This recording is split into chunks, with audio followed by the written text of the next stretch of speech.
अस्सलामुअलैकुम friends and welcome once again. दोस्तों मैं हूं यूनुस भट्टी और आप देख रहे हैं एवरीथिंग ऑनलाइन यूट्यूब चैनल।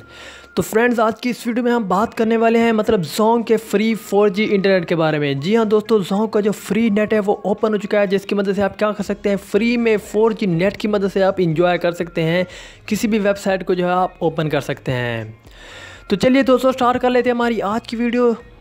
लेकिन दोस्तों अगर आपने अभी तक जो है मेरे चैनल को सब्सक्राइब नहीं किया तो जल्दी से कर लें, और उसी के साथ एक बेल का आइकन होगा उसी भी दबा दें ताकि आपको इस तरह की जो बेस्ट वीडियोज़ है वो जल्द से जल्द मिल सके। तो दोस्तों इसके लिए मैं आपको एक ऐप जो है वो रिकमेंड करूँगा। ये देखें दोस्तों, फ्री बेसिक है। दोस्तों ये वाली ऐप जो है मैंने आपको पहले भी रिकमेंड की थी, मतलब पहले भी बताई थी, लेकिन वो टेलनॉर पर थी।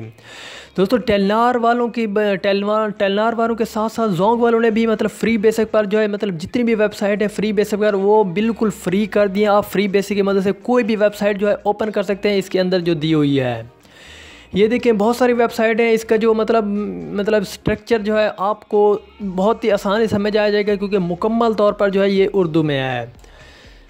ये देखें दोस्तों, मैंने जो पहले वीडियो बनाई थी उस पर मैंने ये कहा था कि आप टेलनॉर पर जो है ये इस्तेमाल कर सकते हैं, लेकिन दोस्तों जोंग वालों ने भी इस पर जो है फ्री कर दिया। आप जोंग की मदद से भी इसकी कोई भी वेबसाइट जो है आप ओपन कर सकते हैं। दोस्तों आपने इसमें PSL के लाइव जो है स्कोर्स हैं वो भी देख सकते हैं। इसमें बहुत सारी जो वेबसाइट हैं आप उसे ओपन कर सकते हैं और फ्री नेट का जो है 4G के साथ मज़े ले सकते हैं। आई होप दोस्तों ये छोटी सी ट्रिक है, छोटी सी वीडियो है हमारी, आपको पसंद आएगी। दोस्तों अगर आपको हमारी वीडियो अच्छी लगी तो हमारे चैनल को ज़रूर सब्सक्राइब कर लें। उसी के साथ दोस्तों इस ऐप का जो लिंक है मैंने आपको डिस्क्रिप्शन में सबसे ऊपर दिया हुआ है, आप इसे इजी तरीके से वहाँ से डाउनलोड कर सकते हैं। तो चलिए दोस्तों मिलते हैं किसी नेक्स्ट वीडियो में किसी इंटरेस्टिंग टॉपिक के साथ। तब तक दीजिए इजाज़त। अल्लाह हाफिज़। Thanks for watching.